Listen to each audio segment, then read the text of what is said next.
Welcome to UC Kids, writing the letter. Hey kids, let's learn writing the letter capital H. Yes, H. H for hen. For this, you'll need a practice sheet and a pencil.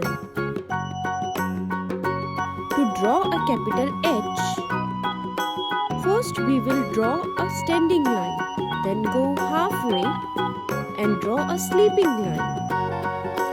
In the end, we will again draw a standing line like the first one. Now get your pencil and start writing. First we will draw a standing line, then go halfway and draw a sleeping line. In the end, we will again draw a standing line like the first one.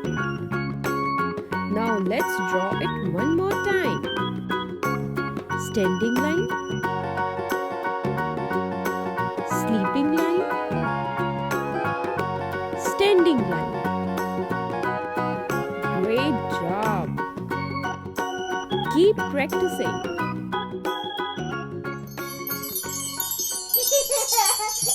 UC Kids.